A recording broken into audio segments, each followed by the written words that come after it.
In 460 BC, after the Persians left Athens, a leader emerged who would enable the city to reach cultural and militaristic heights.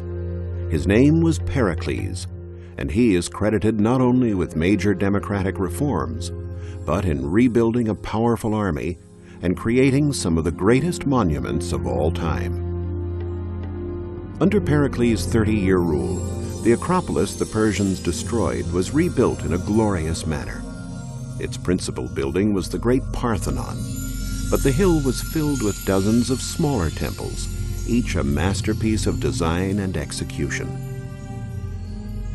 Pericles led the city through a golden age, which would make the name of Athens immortal. This was the era of artists, like the sculptor Phidias, the time when philosophers like Socrates and Plato sought eternal truths. This was when Sophocles and Euripides created Western drama. The foundations were laid for almost every aspect of modern Western civilization, even sport. Though Pericles succumbed to a deadly plague which decimated a quarter of the Athenian population, his accomplishments live on. Athens was the pinnacle of a dynamic which had been building for thousands of years. Greece is a land of contrasting, often spectacular landscapes. The ancient Greeks believed its woods and waters were populated by gods and goddesses and other supernatural creatures of every kind. In fact, the land was inhabited by a surprising range of very real creatures. The first people who came here arrived nearly 2,000 years before Christ, at the beginning of the Bronze Age. They belonged to a branch of the great Indo-European stock that migrated from the vast plains stretching from Europe to Asia. The earliest Greeks were tribes of warriors who spoke the same language but fought incessantly, struggling for possession of the richest and most fertile land. The first settlements were primitive rural communities. Then, between 1500 and 1200 BC, there was a general population boom. Magnificent palaces arose. They were an appropriate setting for mythical and legendary stories like those from the poet Homer, and adventure yarns like the voyage of the Argonauts and the trials of Heracles. Many of these stories are more fiction than fact, but one was thought to be real, Homer's epic tale, the Iliad, which told of the war of the Greeks against Troy. Troy was the city that fell to a horse filled with Greek warriors. But was there ever really such a city? For thousands of years, Troy and the Trojan War were thought to be only a myth. Then, beginning in 1870, Heinrich Schliemann, an amateur German archaeologist, began to unearth the ruins of Troy. The city had indeed been destroyed by a great coalition formed by the major city-states of continental Greece. It was a rare coalition. The ancient Greek city-states were usually in a constant state of war with each other.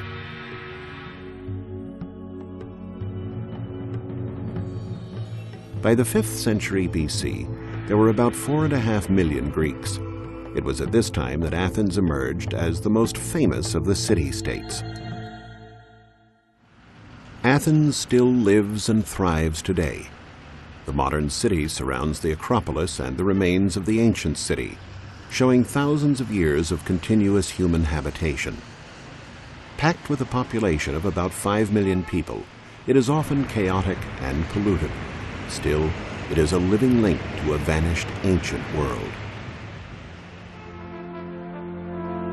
In many places, the different periods the city has passed through are stacked one upon the other. But always, soaring majestically above the teeming city, was the eternal Parthenon and the other buildings of the Acropolis.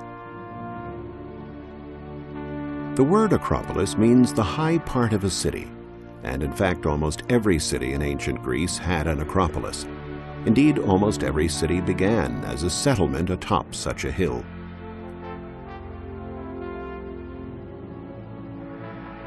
Such sites were natural forts, protection against marauding beasts and enemy armies.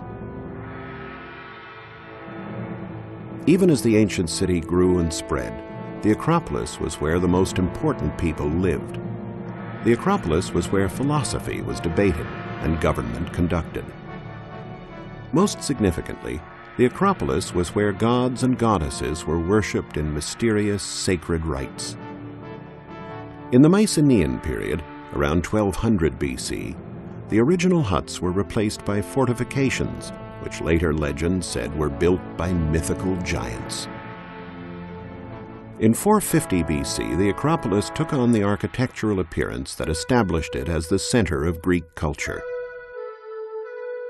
The magnificence of the Acropolis remained intact even after the decline of Athens following its defeat by Sparta.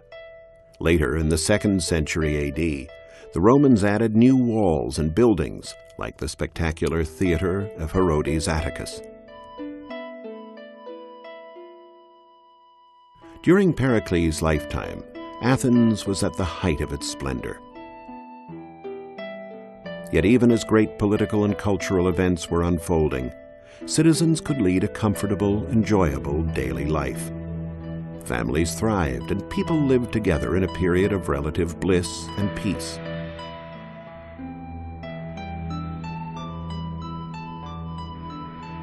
The Athenians, like all ancient Greeks, were a pious people. They believed in the power of the gods to help them or harm them, so religious festivals were held throughout the year. The head of a family would make periodic sacrifices to the gods. There were also special offerings made for particular occasions, as when a family member had fallen ill or was about to begin a dangerous journey.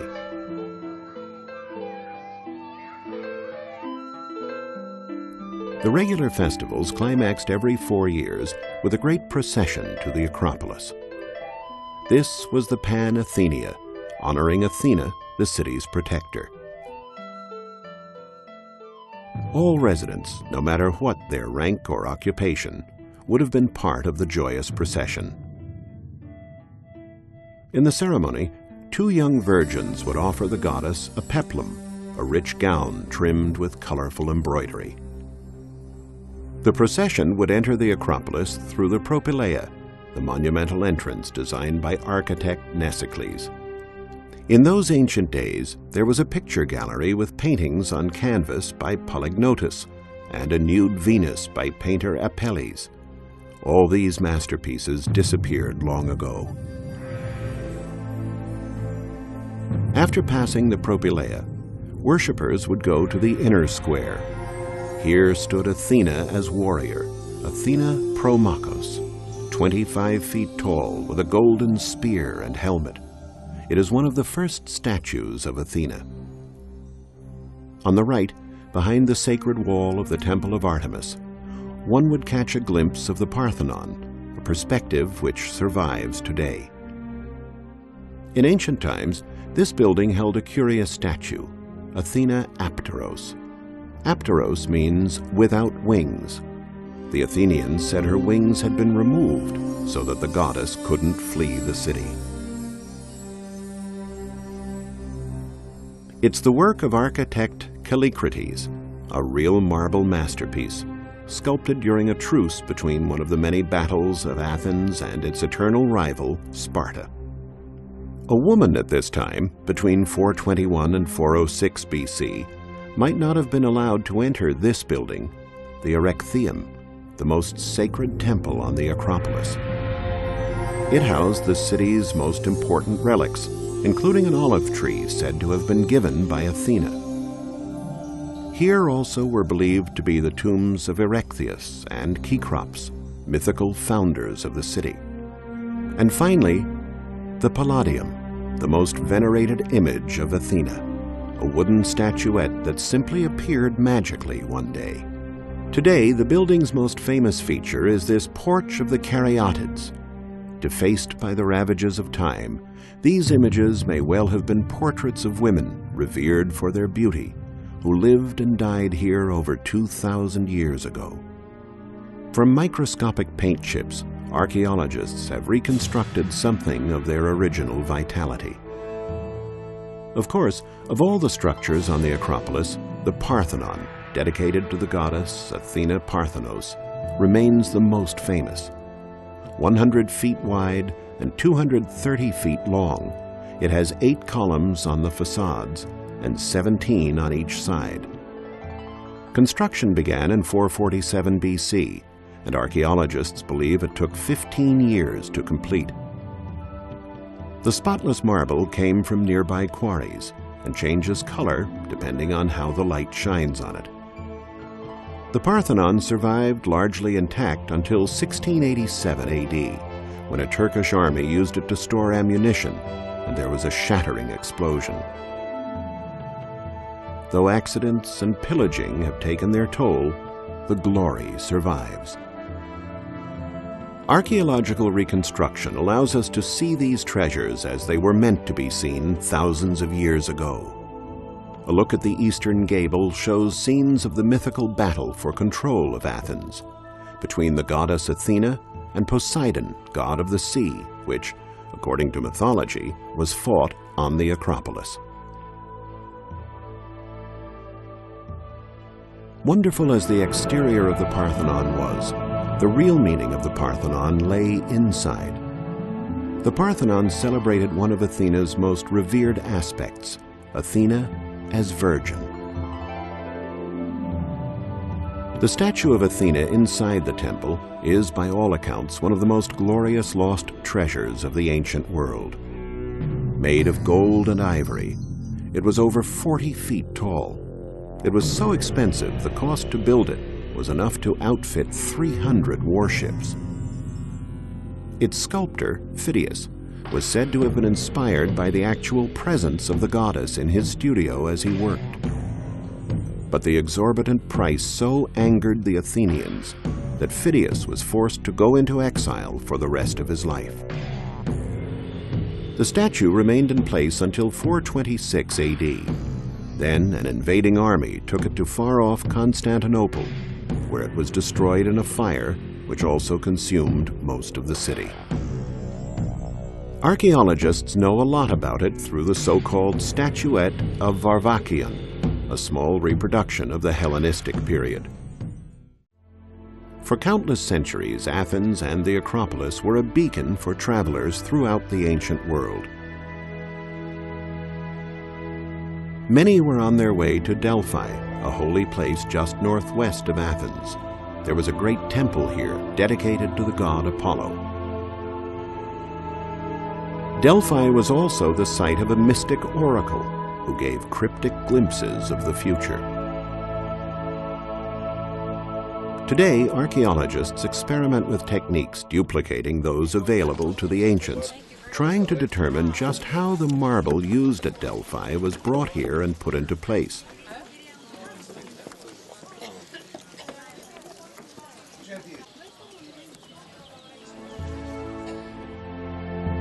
This was built by the people of Athens in thanks for their great victory against the Persians at the Battle of Marathon in 490 BC.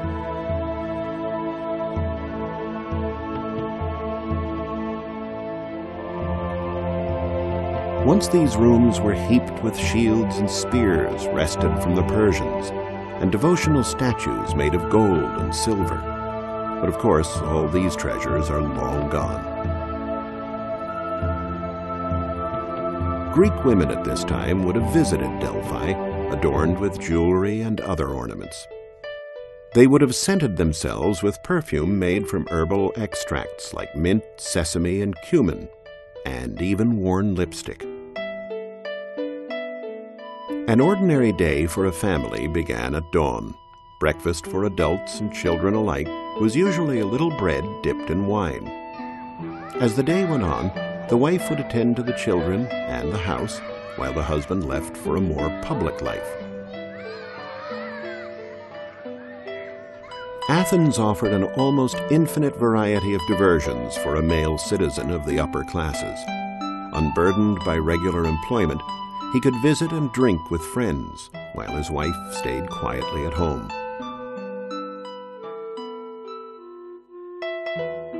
The men did do the shopping in an area called the Agora, offering a huge variety of goods: household utensils, vegetables, wine, toiletries, pottery, leather and wooden objects, miraculous herbs, and medicines. Inevitably, coins were dropped, rolled away, lost, and then found thousands of years later. They have proven that goods were paid for with both local currency and the coins of other city-states. Undoubtedly, the bargaining was vigorous. Another of the living links between ancient and modern Athens is the market in the city's Monastiraki district. Then as now, it was a huge chaotic bazaar where you could buy just about anything. 200 years before Christ, one writer said, "In Athens they sell everything in one place. All sorts of figs, bunches of grapes, turnips, pears, apples, and fish from every sea, lamb, animal entrails, myrtle berries, water clocks, chickpeas, cow colostrum pudding, and honeycombs." Even if one was of moderate income, the family would still have fish and beans, as well as lots of onions, cheeses, and garlic on the table at mealtime. The wine of the ancient Greeks had a high alcohol content, so it was diluted for serving. 1 part wine to 5 parts water. Mixing was done in large bowls and often flavored with scents like thyme, mint, and cinnamon. Outside the home, wine was a crucial social bond, particularly at the symposium. The word symposium literally means to drink together. Wives were not permitted to attend the symposiums of ancient Greece, but there were women present. They were courtesans, well-trained girls whose charms included dancing, music, and the reciting of comic and erotic poetry.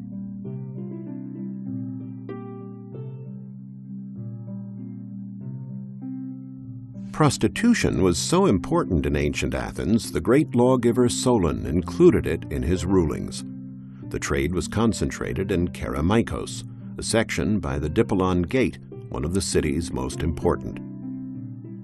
The district was also famous for the thousands of craftsmen and artists who produced beautiful pottery, decorated with characteristic black and red figures, pottery traded throughout the ancient world. Pottery production was a key component of the economic life of the ancient world, much like the automobile industry today. Potters and kilns kept busy 24 hours a day meant prosperity. In large measure, the life of Athens depended on what went on here. In another part of the city, the Agora, with its stoa, was a major center for local trade. Built in the 2nd century BC, it became another living link to the past when it was fully rebuilt in 1953. Today, it is the prestigious home of the Agora Museum.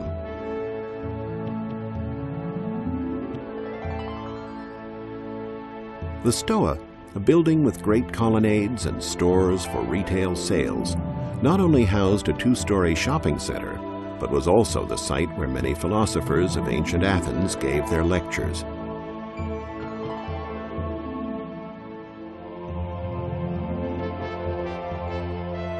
There were only male philosophers, no women, and men only were allowed to attend the lectures. Women were believed to be incapable of rational thought.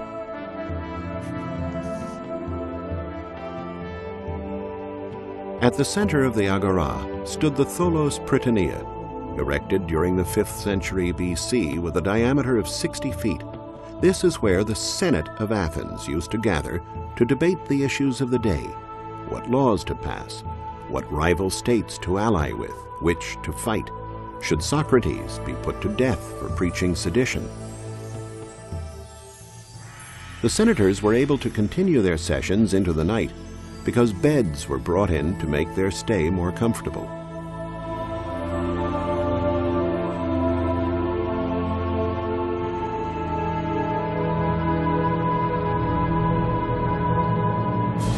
The The Thesion dominated the entire area. Although it was built during the time of Pericles, it remains in remarkably good condition.